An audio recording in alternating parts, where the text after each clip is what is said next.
This lesson is going to dive into Wyckoff theory, and we're going to look first at the fundamental law of supply and demand. This applies throughout everything in the world, not just in markets.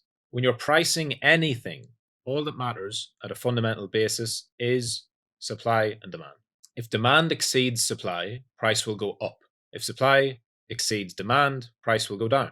Supply and demand, in the context of markets, is what creates support and resistance.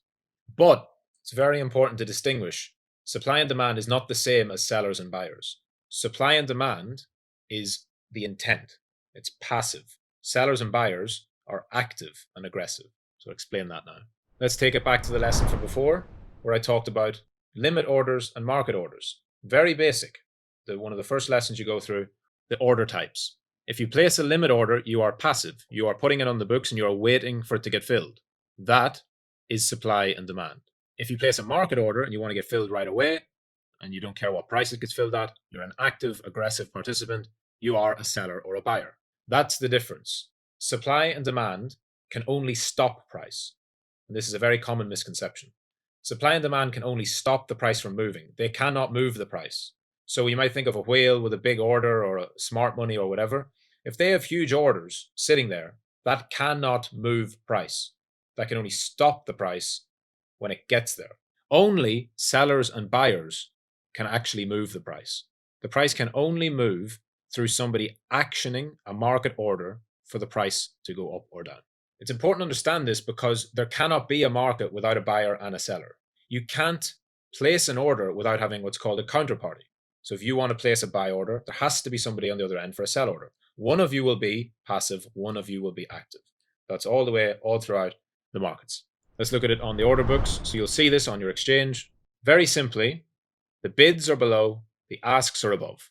Asks are in red. That's where people want to sell. That's the amount of Bitcoin that they want to sell at each level. There's the amount of Bitcoin that people want to buy at each level here. But price is in between these two levels. So for price to move up one level, for it to go up another dollar in value, the buyers must purchase these 6.193 Bitcoin on the market with buy orders. Or for price to go down a dollar, sellers must consume those 19 BTC that are there with market sell orders. That's it. That's how the market moves. Very, very simple.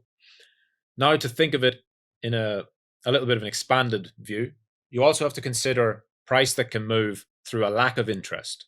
It's not always fixed. As I'm sure you'll have seen if you've ever looked at an order book, it changes every second. These orders, if I go back and look at the order book now, they won't look the same. Price is constantly moving and the orders are constantly moving. So the absence of either supply or demand can force a price movement. Think about it in real terms. In the real world for you, what's a good example? Oil. Let's think about oil. What happens when Saudi Arabia decides to cut production of oil? Price spikes, doesn't it? They put out an announcement saying we're going to reduce the amount of oil we're producing and the price of oil shoots up. But nobody bought extra oil when they announced that. So why did the price go up? Because supply was reduced. So an absence of supply will help the price rise the same way that an absence of demand will cause it to fall. So you'll get certain points in the market where it just seems to drift slowly up or slowly down. That's the area, and those are the areas I'm going to help you identify to avoid trading because there's not a clear signal in them. The absence of demand or supply will cause price to move because it will just take far less of a market order to move it. It still has to move with a market order. This law remains concrete. Only a seller or a buyer can move the price, but if you have less demand or less supply, it can move easier. What might have taken 100 BTC order, if it's a market with a lack of interest, you might see a 10 BTC order able to move price the same way. So how do we measure supply and demand? On different timeframes, you can actually measure it in different ways. So on a low time frame, which is on a minute-by-minute basis, you can measure it through order flow and harmonic divergence matrix. On a mid time frame, that's hours or days, you use the harmonic divergence matrix. And on a high time frame, so over weeks or months, you look at complete price action structures. So order flow is the live reading of buying and selling coming into the market. It's also known as the tape. It's where you watch orders getting executed in real time.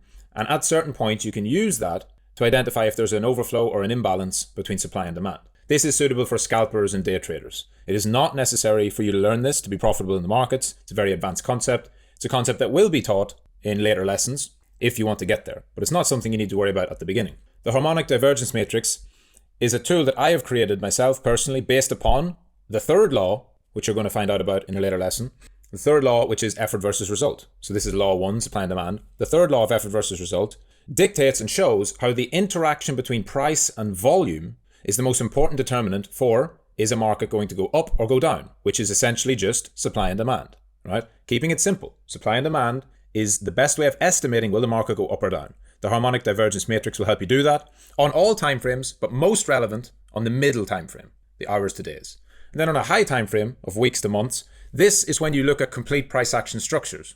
When you look at a weekly chart or you look at a monthly chart and you see a long trend or you see a lengthy consolidation, a range, whatever it may look like, through the principles you'll learn by learning both Wyckoff theory and general market structure, you will be able to identify supply and demand purely through the charts and then supplement it with other things such as volume and the interaction of volume and price through the harmonic divergence matrix. So that's an overview of supply and demand, what it is, why it exists, and exactly how we are going to measure it. In future lessons, each of these will be covered in depth. Don't worry, at the moment we are dealing with the theory, we're dealing with the 3 laws, but you must understand and always remember that in every single market, law number 1 is supply and demand. Keep that front of mind, because as you go through any market, anything that has a chart, anything that can be bought or sold, it doesn't even have to have a chart. It can be the housing market, it can be watches, it could be anything at all.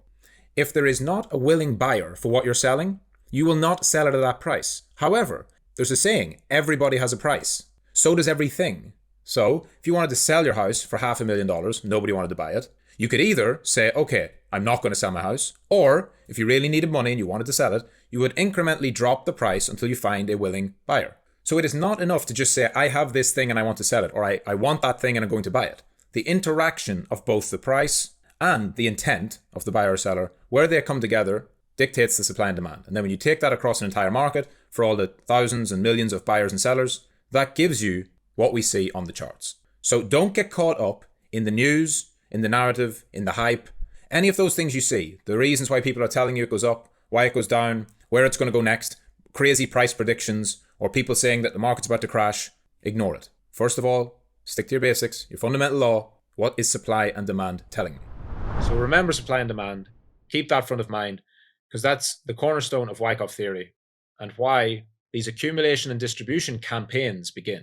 So that's what we're going to go into now. Next lesson takes Wyckoff to the next step. Accumulation and distribution campaigns, how they look, how to spot them, and a really interesting point about how not always is it what you think.